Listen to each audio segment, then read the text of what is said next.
If you also do not like people messing with your money, trying to make you poor, you've come to the right place. Because we, on this channel, don't stand with people trying to take our freedom away. And I take that very broadly here.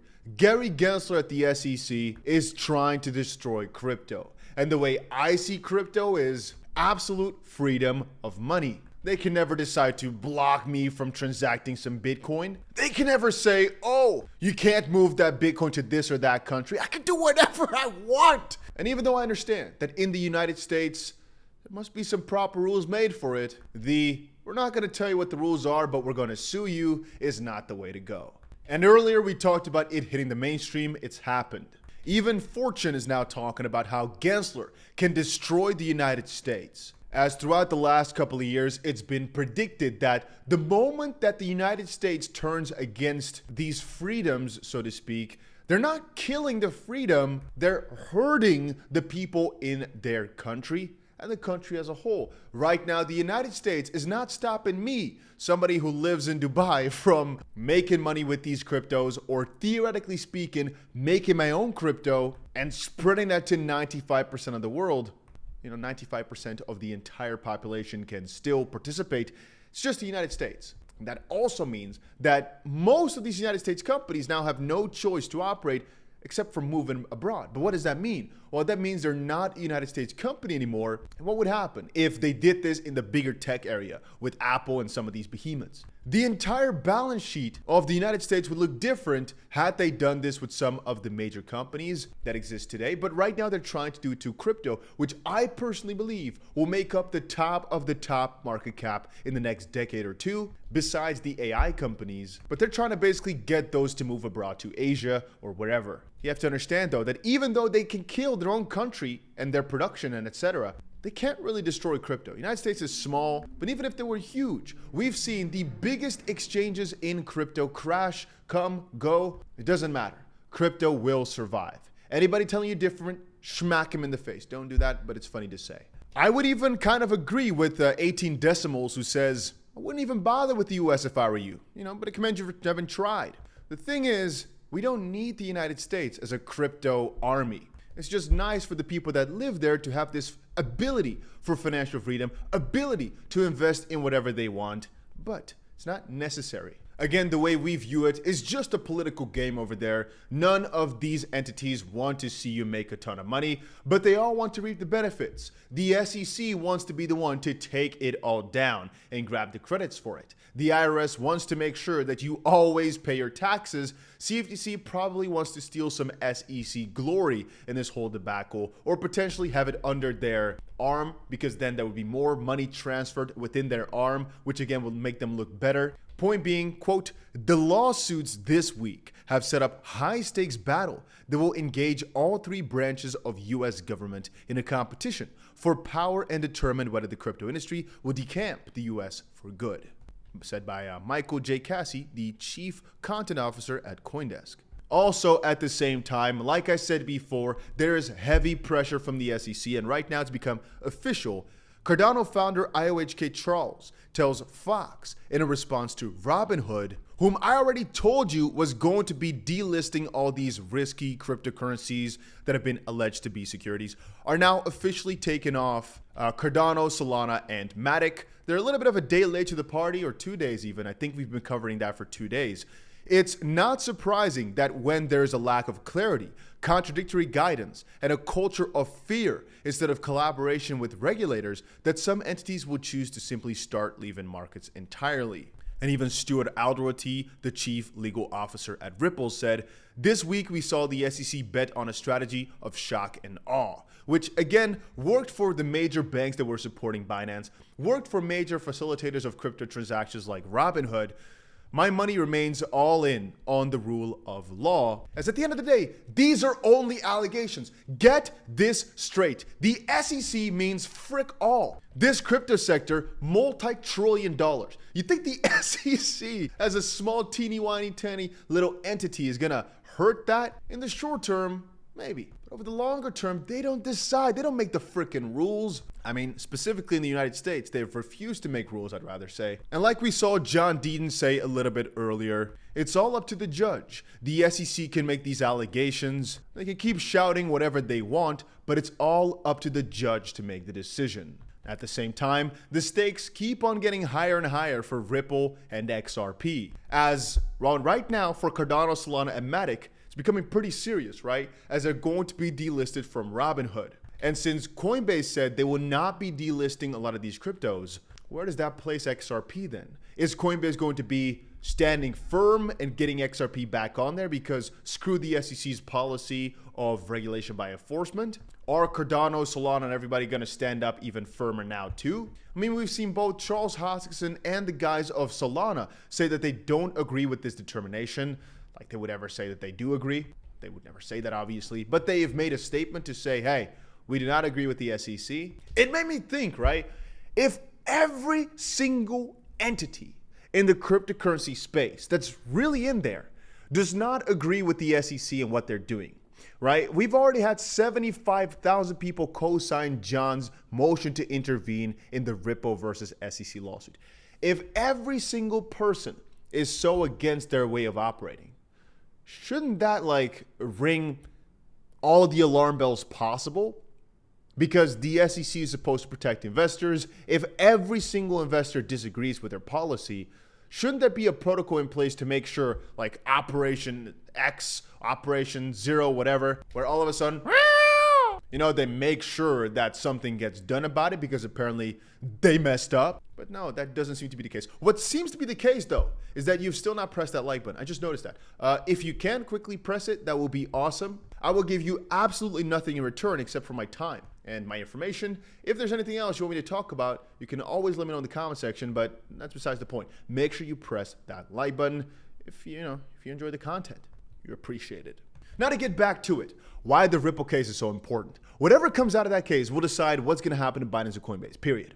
And it will most likely also decide what's going to happen to all these other cryptos like Cardano, Polygon, Solana, because in theory, XRP used to be on Coinbase, and so whatever is decided for it now, has effect within a time period that Coinbase did list the crypto. And so even though Coinbase also got approved for an IPO, etc., and we can kind of like backtrack and say that the SEC made a lot of mistakes, Coinbase did also discuss with the SEC whether or not they could list or should delist cryptos. They told to delist XRP. Now, if Judge Torres rules that XRP tokens trading on the secondary market are not securities, it would undermine the entire basis for the SEC's case against Coinbase and much of the Binance case too. In the Coinbase case, the SEC claims that 13 tokens traded on Coinbase are securities. So Coinbase is illegally operating an unregistered security exchange, broker-dealer, and clearing broker. But if those 13 tokens are judged not to be securities, the SEC has no case.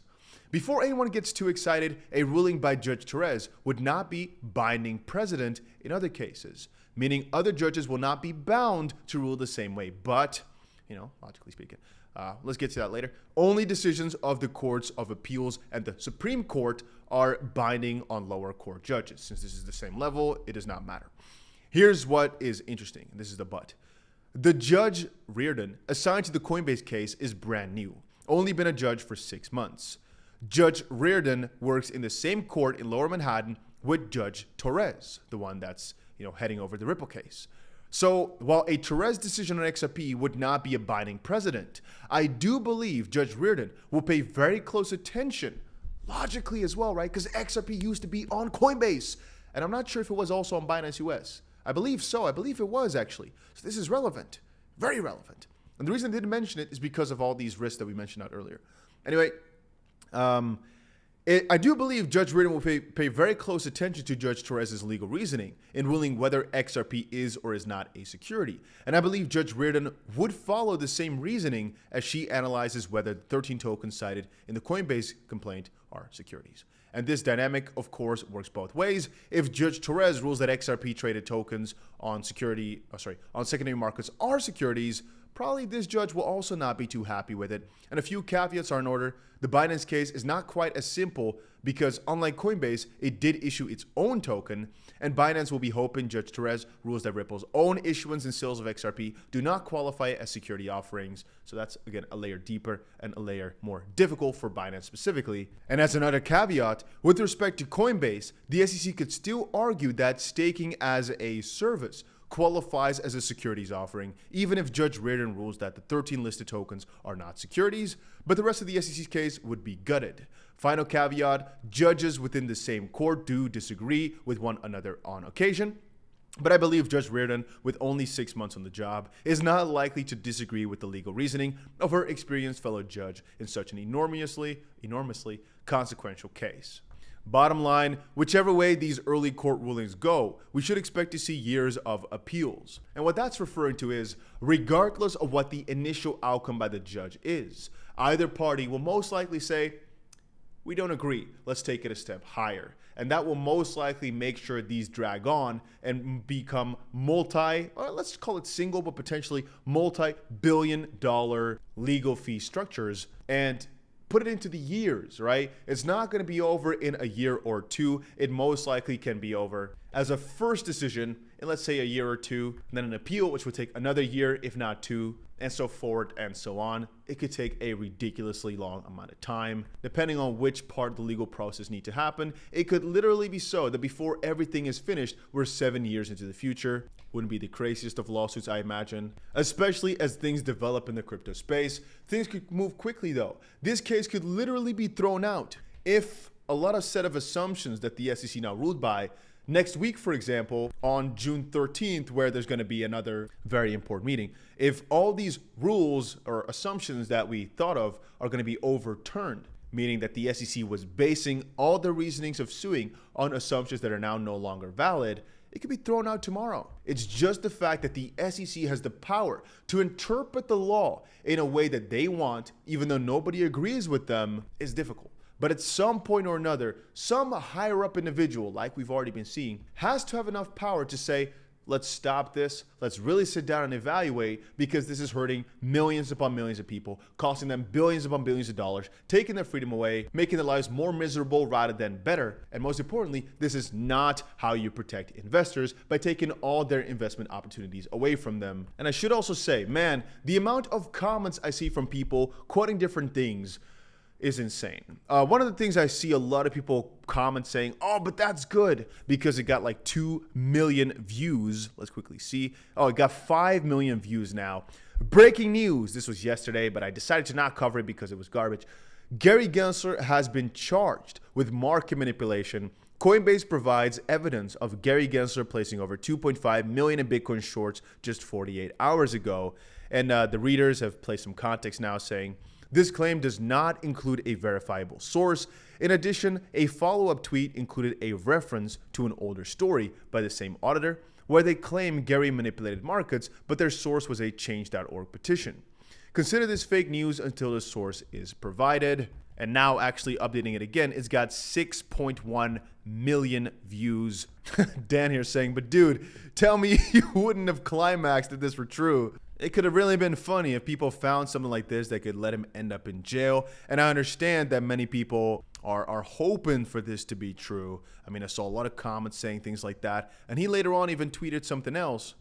As a matter of fact, this is not the first time that Mr. Gensler has been accused of manipulating the markets with inside info. Back in August 2022, multiple reports show similar instances where he took part in market manipulation, which begs the question of why wasn't this been brought up more to light in the past? And again, the responses were like, oh, wow. I mean, I think a lot of people straight away thought of Miss Pelosi potentially, or another couple of those goofballs. But no, this unfortunately is not necessarily false, because I can't verify it's false, but I'm going to say highly unlikely to be true. Once more, guys, all prepare for June 13th. If you don't know why I'm saying that, make sure you check out my previous video where we talked about everything happening that day. And another point to make is that things could also rather quickly change if there's a pro-Bitcoin president that comes into office next year in the United States. Something a lot of people are forgetting, that if the higher up powers say, hey, SEC, they smack him in the face, a lot of this can be over rather quickly. I also think that in a couple of years, they're going to be writing books about whatever happened here, and people are going to really laugh. How could the SEC have been so backwards? It's like, oh, how could a couple thousand years ago people have been so stupid? And then we're now going to, in 2 decades from now, look back and think, wow, how could a people really have accepted the SEC to do that? Because that's literally the situation. If you look at it from an ego point of view, what's really happening is so corrupt, so stupid, so dumb, yet we're just sitting here like freaking dogs accepting it because there's not that much that you can do. Now, one thing I should also note, and I've seen this commented very often, is people are very afraid that another couple of exchanges like Crypto.com are next. Again, a lot of different crypto exchanges in the United States have had these different cryptos that are mentioned in the Coinbase and Binance lawsuits on there. So are they going to be next? And the reason people were very heavily talking about Crypto.com, the coin is not doing so well, but this news just came out. Crypto.com suspends U.S. institutional exchange service.